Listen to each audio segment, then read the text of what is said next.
पौलगढ़ का कंवारा शेर।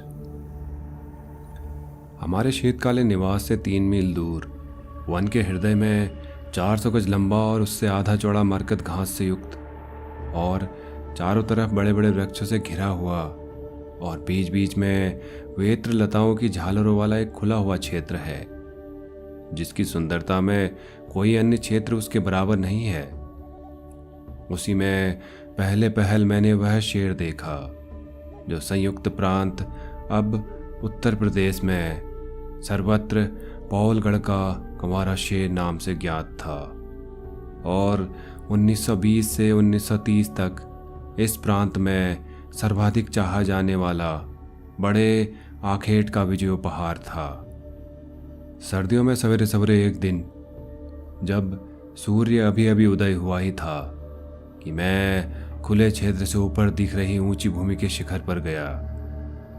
उसके दूर वाली तरफ कुछ लाल जंगली मुर्गियां बिल्लौर जैसी स्वच्छ जलधारा के किनारे गिरी सूखी पत्तियां कचोड़ रही थी और मरकत हरी घास पर जो उस पर पड़ी थी चीतल बिखर कर चर रहे थे। वृक्ष के ठूंठ पर बैठा वहां धूम्रपान कर रहा मैं कितनी ही देर से यह दृश्य देख रहा था कि मेरे पास ही खड़ी मादा चीतल ने अपना सिर उठाया, मेरी तरफ मुड़ी और बोलने लगी और उसके एक क्षण बाद मेरे नीचे वाली घनी झाड़ियों में से बाहर निकल कंवारे शेर ने खुली भूमि में पदार्पण किया। कुछ क्षणों तक अपना सिर ऊंचा उठाए वह इस दृश्य का सर्वेक्षण करता रहा और फिर बिना कोई जल्दीबाजी किए धीरे धीरे कदम बढ़ाता उस खुले क्षेत्र को पार करने लगा। अपनी शीतकालीन संपन्न खाल में जिसे नवोदित सूर्य प्रकाशित कर रहा था वह एक भव्य दृश्य था, क्योंकि अपना सिर कभी दाईं तरफ तो कभी बाईं तरफ घुमाता हुआ वह उस चौड़ी गली में से होता जो हिरणों ने उसके लिए बना दी थी नीचे की ओर चला गया।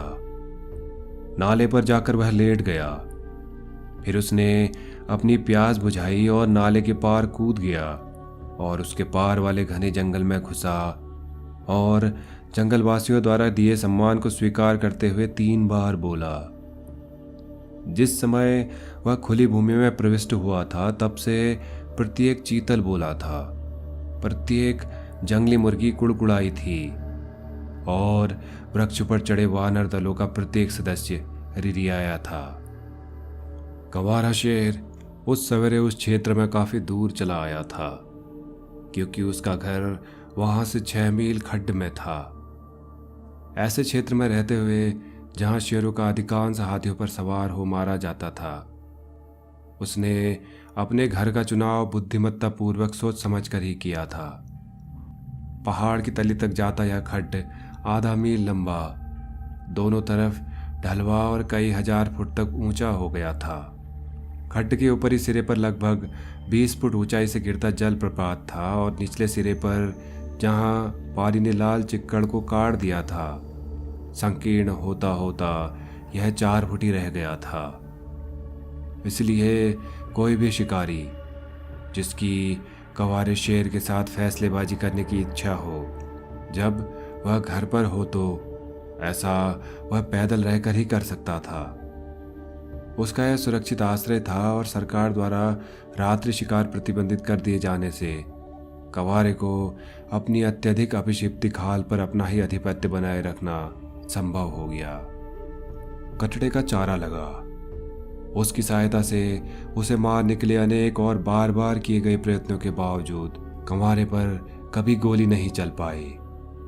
हालांकि जहां तक मुझे पता है 2 बार वह मृत्यु से बाल बाल बचा था।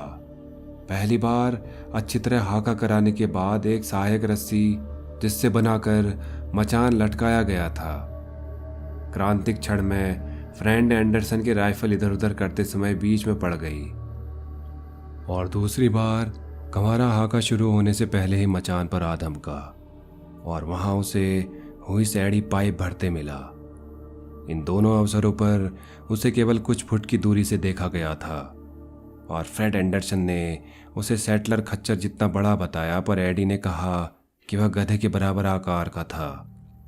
इन और अन्य असफल प्रयत्नों के पश्चात पड़ी सर्दियों में अपने कमिश्नर विंडहम को साथ लेकर, जिसे भारत में अन्य किसी भी व्यक्ति से ज़्यादा शेरों की जानकारी है, एक आग बुझाने के लिए बनाए पथ पर, जो खड्ड के ऊपरी सिरे के साथ लगा हुआ था, जिसमें कंवारा रहता था, मैं शेर के ताज़ा पगचिन्ह दिखाने गया, जिन्हें उसी सवेरे मैंने आग बुझाने के लिए बने पथ के पास देखा था। विंडहम के साथ उनके 2 अनुभवी शिकारी भी थे, और हम तीनों ने जब उन पगचिन्हों की सावधानी से जांच कर ली तो विंडहम ने कहा कि मेरे मत से खूंटियों के बीच फैलाने पर यह शेर 10 फुट का है। एक शिकारी ने कहा कि वक्र के ऊपर 10.5 फुट का। दूसरे शिकारी ने कहा कि यह 10.6 फुट या इससे कुछ ज्यादा का है। इस बात पर तीनों एक मत थे कि इससे ज्यादा बड़े शेर के पगचिन्ह उन्होंने अब तक कहीं नहीं देखे थे। सन 1930 में वन विभाग ने कंवारे शेर के घर को घेरने वाले क्षेत्र में विस्तार से वृक्षपातन शुरू कराया, तो इस तरह विघ्न पड़ जाने से परेशान होकर उसने अपना घर बदल दिया। यह बात मुझे उन 2 शिकारियों से पता चली जिन्होंने उस शेर का शिकार करने का उद्देश्य से शिकार खेलने का अनुमति पत्र लिया था। शिकार खेलने की अनुमति प्रत्येक मास में 15 दिन के लिए दी जाती है, और उन पूरी सर्दियों के दौरान एक के बाद दूसरी करके कई शिकारी टोलियां वहां आई, परंतु कोई टोली शेर से संपर्क नहीं कर पाई। सर्दियों की समाप्ति के आसपास एक बुढ़ा डाक वाला, जो हमारे घर के फाटक के पास से होकर रोज शाम सवेरे जंगल में से होता हुआ 7 मील की यात्रा कर अपने पहाड़ी गांव जाया करता था, शाम को मेरे पास आया और उसने मुझे बताया कि रास्ते में उसने शेर के इतने ज़्यादा बड़े पगचिन्ह देखे हैं जितने उसके 30 वर्ष की नौकरी में इससे पहले कभी नहीं देखे। उसने बताया कि यह शेर पश्चिम से आया है और 200 गज तक सड़क पर चलने के उपरांत वह रास्ता पकड़ जो बादाम के वृक्ष के पास से निकलता है, पूरब की तरफ चला गया था। यह वृक्ष हमारे घर से लगभग 2 मील की दूरी पर था और बहुत प्रसिद्ध अभिचिन्ह था। जो रास्ता शेर ने पकड़ा था वह आधे मील तक बहुत घने जंगल से होकर जाता था, फिर एक चौड़ी जलधारा पाकर गौपथ से मिल जाता था, जो गहरी वृक्ष भरी घाटियों में प्रविष्ट होने से पूर्व पहाड़ियों की जड़ के पास होकर जाता था। यह घाटी शेरों के घूमने फिरने का प्रिय क्षेत्र थी। अगले सवेरे जल्दी ही मेरे पीछे पीछे रॉबिन पड़ताल करने निकल पड़े। मेरा लक्ष्य उस जगह तक जाना था जहां गौपथ घाटी में प्रविष्ट होता था, क्योंकि इस जगह घाटी में आने या वहां से जाने वाले सभी जानवरों के रास्ते आकर मिल जाते थे। जिस समय हम घर से चले तभी से लगता है रॉबिन जान गया था कि कोई विशेष कार्य हमारे हाथ में है, और उसने उस जंगली मुर्गी पर जिसने हमारे काम में विघ्न डाला, उस काकड़ पर जिसने हमें अपने बहुत करीब आने दिया, और 2 सांभरों पर जो खड़े रहकर हमारी तरफ घनघनाते रहे, कुछ भी ध्यान नहीं दिया। जहां गायों के आने जाने का रास्ता घाटी में प्रविष्ट होता था, वहां की जमीन बहुत कड़ी और पथरीली थी, और जब हम इस जगह पहुंचे तो रॉबिन ने अपना सिर नीचे टिकाकर बड़ी सावधानी से पत्थरों को सूंघा, और मेरी तरफ के संकेत पाकर वह मुड़ा और नीचे की तरफ रास्ते पर रवाना हो गया और मुझसे गज भर आगे ही बना रहा। उसके व्यवहार से मैं बता सकता था कि वह शेर की गंध पर चल रहा था, और वह गंध गर्म थी। नीचे की तरफ 100 गज आगे जाकर वहां रास्ता समतल हो गया था और पर्वतपात के किनारे किनारे जाता था। जमीन मुलायम थी। यहाँ मैंने शेर के पगचिन्ह देखे और उन पर नजर डालने से ही संतुष्ट हो गया कि हम कंवारे शेर के पीछे पीछे जा रहे हैं, और वह हमसे 1 या 2 मिनट चलने भर की दूरी पर आगे है। मुलायम भूमि से आगे 300 गज तक रास्ता पत्थरों पर होकर जाता है, और इसके बाद बहुत ढलवा बन नीचे उतरकर खुले मैदान में पहुंच जाता है। यदि शेर इसी रास्ते से चलता रहा होगा तो इस खुली भूमि पर वह हमें दिख जाना चाहिए। हम 50 गज ही आगे और चले होंगे कि रॉबिन रुक गया और रास्ते के बाईं ओर की घास की एक पत्ती पर अपनी नाक ऊपर नीचे रगड़कर मुड़ा और घास में घुस गया, जो यहाँ लगभग 2 फुट ऊंची थी। घास के दूसरी तरफ लगभग 40 गज चौड़ा भारंगी का टुकड़ा था। घने टुकड़ों में यह पौधा बढ़कर 5 फुट तक का हो जाता है। इसकी पत्तियां चौड़ी और फैली हुई होती हैं और फूलों का शीर्ष उस चेस्टनट से भिन्न तरह का नहीं होता। शेर, सांभर और सुअर इससे मिलती छाया के कारण इसे बहुत पसंद करते हैं। जब रॉबिन भारंगी के पास पहुंचा तो वह ठहर गया और मेरी तरफ मुड़ा और इस तरह मुझे बताया कि आगे की झाड़ियों में उसे दिखाई नहीं पड़ रहा है और वह चाहता है कि मैं उसे उठाकर चलूं। उसे उठाकर मैंने उसकी पिछली टांगें अपने बाएं हाथ वाली जेब में डाल दी और जब उसने अपने अगले पैर मेरी बाईं बाह में अटका लिए और वह पूर्णतः सुरक्षित हो गया तो मेरे दोनों हाथ राइफल संभालने के लिए मुक्त हो गए।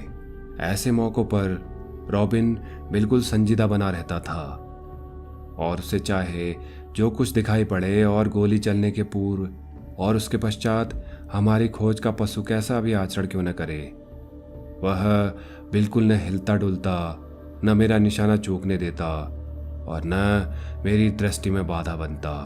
धीरे धीरे आगे बढ़ते हुए हम भारंगी में से आधा रास्ता ही चल पाए थे तो मैंने सीधे अपने सामने की झाड़ियां हिलती देखी। जब तक शेर झाड़ियों में से निकलकर बाहर आए तब तक प्रतीक्षा करते हुए मैं उसे लगभग खुले जंगल में ही देखने की आशा करके थोड़ा आगे बढ़ा, परंतु वह कहीं भी दिखाई नहीं दे रहा था। और जब मैंने रॉबिन को नीचे उतार दिया तो वह बाईं तरफ मुड़ा और मुझे संकेत किया कि शेर पास के गहरे और संकरे खड्ड में जा चुका है। यह खड्ड एक अलग थलग पहाड़ी की जड़ तक जाता था जिसमें गुफाएं थी जिनमें शेर आते जाते रहते थे और चूंकि मेरे पास बहुत निकट से शेर से निपटने के लिए उपयुक्त हथियार नहीं था और इसके अतिरिक्त चूंकि नाश्ता करने का समय हो गया था, रॉबिन और मैं वापस मुड़े और घर की तरफ चल दिए। नाश्ते के पश्चात मैं अकेला ही .450 छिद्र वाली भारी राइफल लेकर वापस आया और उस पहाड़ी के पास पहुंचा जो बहुत पुराने दिनों में स्थानीय निवासियों द्वारा गोरखा आक्रमणकारियों के विरुद्ध एकत्र होने के स्थान रूप में व्यवहार की जाती थी। वहां मैंने एक बड़े भैंस के गले की घंटी बजती और एक व्यक्ति को चिल्लाते हुए सुना। यह आवाज़ें पहाड़ी के शिखर से आ रही थी जो समतल और विस्तार में लगभग आधे एकड़ की थी।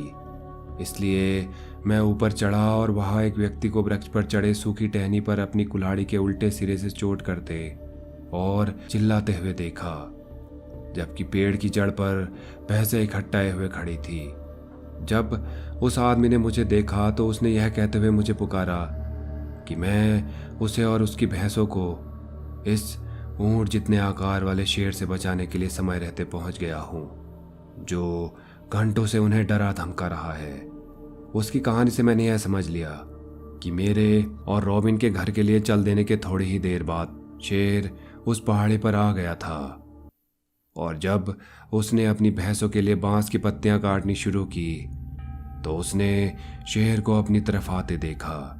वह शेर को भगाने के लिए चीखा और जैसा उसने पिछले अनेक अवसरों पर अन्य शेरों के साथ किया था, परंतु चले जाने की जगह वह शेर तो गुर्राने लगा था। वह भाग खड़ा हुआ, भैंसें उसके पीछे पीछे भागती और वह अपने निकटतम वृक्ष पर चढ़ गया। उसके चीखने पर कुछ ध्यान न देते हुए शेर वहीं गोल घेरे में घूमने लगा। उधर भैंसों ने भी अपने सिर उसकी ओर किए रखे। संभवतः शेर ने मुझे आते हुए देख लिया था, क्योंकि मेरे वहां पहुंचने से क्षण भर पहले ही वह वहां से चला गया था। वह व्यक्ति मेरा पुराना मित्र था, जिसने अपने गांव के प्रधान से झगड़ा हो जाने से पहले प्रधान की बंदूक लेकर इन जंगलों में काफी चोर शिकार किया था उसने अपने को तथा अपने डंगरों को जंगल से सुरक्षित निकाल कर ले जाने के लिए मिन्नतें की। उसे आगे आगे चलने को कहकर मैं उसके पीछे यह देखता चला कि कोई जानवर इधर उधर न चला जाए। पहले तो भैंसें पास पास होकर बनाई अपनी व्यूह रचना तोड़ने के लिए प्रस्तुत नहीं थी, परंतु थोड़ा मनाने के बाद हमने उन्हें चला ही दिया और खुले मैदान में होकर हम आधा रास्ता ही चल पाए होंगे, जिसका मैंने ऊपर जिक्र किया है कि हमारी दाई तरफ के जंगल में शेर बोला। उस आदमी ने कदम तेज कर दिए और मैंने भैंसों को टटकारा, क्योंकि हमारे और खुली चौड़ी जलधारा के बीच में अभी मील भर का घना जंगल बाकी था, जिससे आगे मेरे मित्र का गांव और उसकी भैंसों की सुरक्षा थी। जानवरों को मारने के बजाय उनके छायाचित्र उतारने में अधिक रुचि होने की मुझे प्रसिद्धि मिली हुई थी, और अपने मित्र को छोड़कर चलने से पूर्व उसने मुझे अनुनय की कि कम से कम इस बार तो मैं छायाचित्र उतार कर एक तरफ रखकर इस शेर को तो मार ही डालूं, जो उसका कहना था इतना बड़ा पेटू है कि खाने के लिए उसे प्रतिदिन एक भैंस चाहिए और 25 दिनों में ही यह उसे बर्बाद करके रख देगा। जो भी अच्छे से अच्छा हो सकेगा वह करने का मैंने उसे वचन दिया और खुली मैदान की तरफ लौट पड़ा, जहां मुझे ऐसा अनुभव मिलने वाला था जिसकी एक एक बात मेरी स्मृति में गहरे घुसते चली गई है। मैदान में पहुंचकर मैं इस इंतजार में बैठ गया कि शेर ही बाहर निकलकर अपना आता पता बताएगा या जंगलवासी ही मुझे बताएंगे कि शेर कहाँ है। तब तक 3 बज चुके थे और धूप गर्माती और आराम देने वाली थी, इसलिए मोड़कर ऊपर उठाए घुटनों पर अपना सिर नीचे रखकर मैं 1-2 मिनट के लिए ऊँघने ही लगा था कि शेर के बोलने ने मुझे जगा दिया, और इसके बाद थोड़े थोड़े अंतराल पर वह बोलता ही रहा। मैदान और पहाड़ियों के बीच में लगभग आधा मील चौड़ी बहुत ही घने छूतरो वन की मेखला है, जो चारों तरफ सैकड़ों मील तक फैली हुई है। मैंने अंदाजा लगाया कि शेर छूतरो वन की दूर वाली तरफ की पहाड़ियों पर मुझसे लगभग 1.25 मील की दूरी पर होगा, और जिस तरह वह बोल रहा था उससे स्पष्ट था कि वह अपने जोड़े की तलाश में था। मैदान के ऊपर बाएं हाथ वाले सिरे से आरंभ होकर और जहां मैं बैठा था उसके पास से ही गाड़ियां आने जाने का एक पुराना मार्ग बना था, जिसे कुछ वर्ष पूर्व वहां प्रकाश निकासी के लिए उपयोग में लाया गया था, जो लगभग सीधा उस तरफ जाता था जिधर शेर बोल रहा था। यह मार्ग मुझे बोल रहे शेर की दिशा में ले जा सकता था, परंतु पहाड़ियों पर लंबी लंबी घास खड़ी थी और बिना रॉबिन की मदद मिले मेरी उसे देख पाने की उम्मीद कम ही थी। इसलिए अपने आप शेर को खोजने जाने के बजाय मैंने तय किया कि वही आकर मेरे वास्ते अपना पता बताएगा। मैं उससे इतने ज्यादा दूर था कि वह मेरी आवाज नहीं सुन सकता था, इसलिए मैंने कई 100 गज तक उस गाड़ी मार्ग से ऊपर की तरफ दौड़ लगाई, अपनी राइफल नीचे रख दी और एक ऊंचे वृक्ष पर चढ़कर 3 बार उसे आवाज दी। शेर ने तत्काल मेरी आवाज का उत्तर दिया। पेड़ से नीचे उतरकर मैं उसी तरह पुकारते हुए पीछे की तरफ दौड़ा और बिना कोई ऐसी जगह मिले जहां बैठकर मैं शेर की प्रतीक्षा कर सकता था उस मैदान में आ गया। कुछ न कुछ करना ही पड़ेगा, और वह भी जल्दी, क्योंकि शेर बहुत तेजी से निरंतर पास आता जा रहा था। एक छोटी सी खोखल त्याग कर जिसमें मुझे काला सड़ता हुआ पानी भरा मिला, मैं खुले में उस जगह से 20 गज की दूरी पर, जहां वह रास्ता छूतरो वन में प्रविष्ट होता था, सपाट होकर लेट गया। इस जगह से मुझे 50 गज तक रास्ता स्पष्टतः दिखाई पड़ रहा था, जिसके बाद एक झाड़ी उस पर झुक आई थी और उससे आगे देखने के लिए मेरी दृष्टि में बाधा डाल रही थी। यदि शेर इस रास्ते से आया जैसी उसके आने की मुझे आशा थी, तो जैसे ही बाधाओं से निकलकर वह बाहर आए, मैंने उस पर जल्दी से जल्दी गोली चलाने का निश्चय किया। राइफल खोलकर यह निश्चय करने के बाद कि उसमें कारतूस भरे हुए हैं, मैंने उसका सेफ्टी कैच हटा दिया और कोहनियाँ आराम से मुलायम जमीन पर टिकाकर शेर के प्रकट होने का इंतजार करने लगा। मैदान में बाहर आ जाने के उपरांत मैंने शेर की तरह आवाज नहीं की थी, इसलिए उसे दिशा निर्देश करने के लिए मैंने मंद आवाज में पुकार लगाई, जिसका उसने लगभग 100 गज की दूरी से तत्काल उत्तर दिया। यदि वह अपनी सामान्य चाल से आया तो मैंने जांचा कि 30 सेकंड में वह बाधा को पार कर लेगा, और बहुत धीरे धीरे मैं यह संख्या गिनने लगा और गिनता गिनता 80 तक पहुंच गया कि मैंने अपनी आंख के कोने से अपने सामने दाईं ओर कुछ हलचल होती देखी, जहां झाड़ियां मेरे निकट 10 गज के अंदर तक बढ़ आई थी। उसी दिशा में आंखें घुमाकर मैंने देखा कि एक बड़ा सिर झाड़ियों के ऊपर प्रकट हो रहा है, जो उस जगह 4 फुट ऊंची थी। झाड़ियों के अंदर शेर 1 या 2 फुट ही रह गया था, परंतु मुझे उसका सिर ही दिखाई पड़ रहा था। जैसे ही राइफल की नाल बहुत धीरे धीरे घुमाई और दर्शिका पर अपनी आंखें फिराई, मैंने देखा कि उसका सिर मेरी तरफ ठीक सीध में नहीं आया था, क्योंकि मैं गोली नीचे से ऊपर की तरफ चलाने वाला था और वह नीचे की तरफ देख रहा था। इसलिए मैंने अपना निशाना उसकी दाईं आंख से 1 इंच नीचे पर साधा और राइफल का घोड़ा दबा दिया, और अगले आधे घंटे तक डर से लगभग मर ही गया जैसा बना रहा, एकदम मरकर गिर पड़ने के बजाय, जैसी मुझे आशा थी। शेर झाड़ियों से हवा में सीधे ऊपर की तरफ गया और पूरा लंबा होकर पीछे की तरफ गिरता हुआ 1 फुट मोटे वृक्ष पर जाकर अटका, जो एक तूफान में उखड़ गया था और अब भी हरा था। अविश्वसनीय तेजी से उसने पेड़ पर आक्रमण किया और फाड़कर उसके टुकड़े टुकड़े कर दिए, और ऐसा करते समय निरंतर दहाड़ता रहा, और इससे कहीं ज्यादा खराब रक्त जमा डालने वाला कोलाहल उसने किया, जिससे लगा कि वह शायद अपने सबसे खराब दुश्मन से जंगलियों की तरह निपट रहा है। पेड़ की शाखाएं इधर उधर इस तरह उछल रही थी कि जैसे उन पर किसी चक्रवात का आक्रमण हुआ है। उधर मेरी तरफ वाली झाड़ियां बुरी तरह हिल हिलकर बाहर की तरफ झुकती जा रही थी, और प्रति क्षण ऐसा लग रहा था कि अब वह मेरे ऊपर आया, क्योंकि जब मैंने गोली चलाई थी तो वह मेरी तरफ ही देख रहा था और उसे पता था कि मैं कहाँ पर हूँ। इतना डरा हुआ कि मामूली सी हरकत या आवाज न हो जाए और उससे शेर का ध्यान मेरी तरफ न चला जाए। इस डर से मैं राइफल में दोबारा कारतूस भी नहीं डाल सका, और आधा घंटे तक राइफल के बाएं घोड़े पर उंगली धरे मैं वहीं लेटा पसीने से तरबतर होता रहा।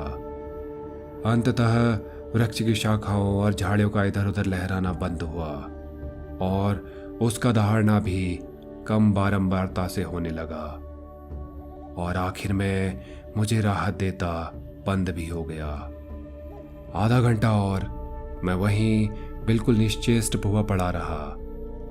मेरी बाहें भारी राइफल के बोझ से अकड़ गई थी, और फिर पैरों की उंगलियों के जोर से मैंने पीछे की तरफ सरकना शुरू किया। इस तरह 30 गज पीछे हटने के बाद मैं उठकर खड़ा हुआ और नीचे झुक झुक निकटतम वृक्ष के स्वागत करते आश्रय की ओर बढ़ा। यहां मैं कुछ मिनट तक रुका रहा, और चूंकि अब सब कुछ शांत हो चुका था, मुड़ा और घर की तरफ चल दिया।